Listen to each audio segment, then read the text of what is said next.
This Soviet agent terrorized Nazis during World War II. Hugo Stiglitz, the Gestapo slaughtering character from Quentin Tarantino's Inglourious Basterds, 2009, was nothing compared to this beast of a man, Soviet undercover agent Nikolai Kuznetsov, who personally assassinated at least 6 high-ranking Nazis in the German-occupied territories of the Soviet Union during World War II. September 30, 1943, Paul Dagel, Nazi advisor to the Reichskommissar of Ukraine, steps out of his headquarters building in the city of Rivne.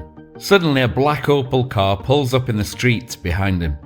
A door opens and a grenade is flung at the Nazi official. Moments after the blast, the black Opel is gone, as are both of Dagel's feet. This was the second assassination attempt on the high-ranking Nazi official by the ruthless Soviet hitman, spy and partisan Nikolai Kuznetsov.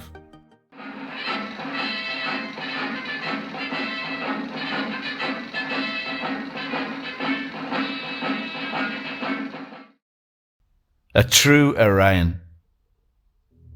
Born in Yekaterinburg in 1911, Kuznetsov would go on to become a Soviet espionage legend, and yet was an unlikely choice for the NKVD, the sinister Soviet security force, considering that when 18 years old, he had been expelled from the Komsomol, the Soviet Union's political organization for youth, and at 19 he had a brush with a law that saw him sentenced to a year's hard labor. In 1932 he enrolled into Sverdlovsk Industrial Institute and continued to study German and other foreign languages. That same year he was recruited by the local department of the OKPU. In the deeply repressive atmosphere of the 1930s Soviet Union, a young man with such a tarnished reputation could have become an easy target. However, Kuznetsov's clear gift for languages, being especially proficient in German, would make him a prized asset in the field of espionage. After moving to Moscow in 1938, he was soon recommended to Leonid Rachman, one of the NKVD administrators, as a promising intelligence officer. Kuznetsov impressed him with his German and in his appearance, quote, "When he first stepped on the threshold, I was absolutely aghast. A true Aryan. He was taller than average, slim, thin, but sturdy, blonde, straight-nosed and grey-blue eyes." After Germany invaded the Soviet Union in June 1941, Kuznetsov, at his own request, was parachuted in to join Soviet partisan units in Nazi-occupied Ukraine. Disguised as a German Oberleutnant, he performed his missions with the utmost dedication. As stated in the intro to this presentation, he would go on to assassinate at least 6 Nazi generals and high-ranking officials. Killing Nazis. So then, in June 1942, he joined the partisan group Pobediteli, the Victorious, led by NKVD Colonel Dmitry Medvedev, operating in central and western Ukraine.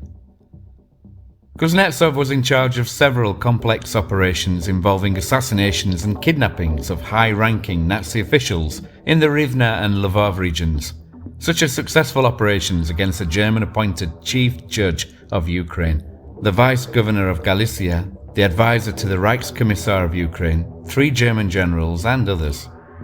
Kuznetsov was also the first intelligence agent to uncover German plans to launch a massive tank attack in the Kursk region, and information about German V-2 rockets, as well as Operation Long Jump. Hitler's alleged plan to assassinate the heads of the USSR, USA and Great Britain during the Tehran Conference. In his intelligence operations in Ukraine, the cunning Kuznetsov assumed several pseudonyms, but the chief one used was that of Paul Siebert, an Oberleutnant in the Wehrmacht.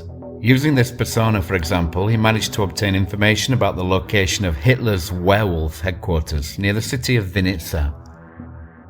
Returning now to the advisor to the Reichskommissar, Paul Dagel, who had had his feet blown off on September 30 as a result of the aforementioned grenade blast. This unfortunate man had also been Kuznetsov's target in an assassination plot attempted just a few days earlier. The Soviet hitman mistook another Nazi official for Dagel and killed him with 3 shots from his pistol. Disappointed with the outcome, the determined Kuznetsov returned to hunt down his initial target at the very same spot he had killed Dagel's unlucky lookalike. However, tensions would increase with each new successful murder of yet another high-ranking Nazi official.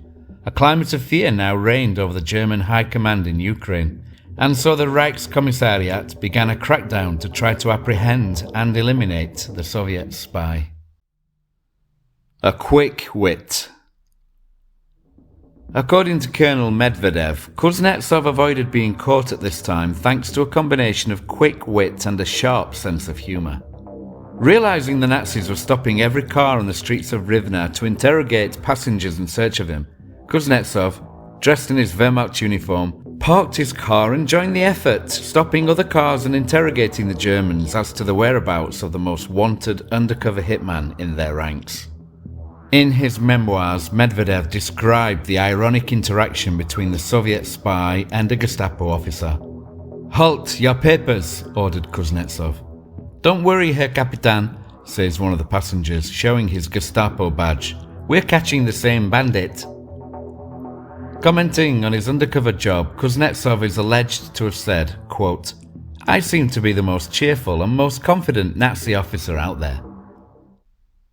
What are they hiding? Kuznetsov was able to evade the Nazis for almost 2 years. However, the legendary Soviet spy was eventually slain in March 1944. Going by the official Soviet narrative, he was killed in a firefight with members of the Ukrainian insurgent army near the city of Brody on the 9th of March. In another version by the Ukrainian insurgent army, Kuznetsov and his associates were detained in the village of Baratin near Brody, dressed as German soldiers. To avoid being discovered, he blew himself up with a grenade. He would be posthumously awarded the title Hero of the Soviet Union. Kuznetsov's fate was unknown to the Soviet authorities up until 1959. It was not until 1990 that Kuznetsov was officially recognized as an NKVD agent, and intriguingly, his file is still not fully disclosed and will be held until 2025 in the FSB archives. What is it about the man that has been deemed important enough to keep secret all these years? I guess we will soon find out. What do you think? Let me know in the comments, and we look forward to seeing you again soon.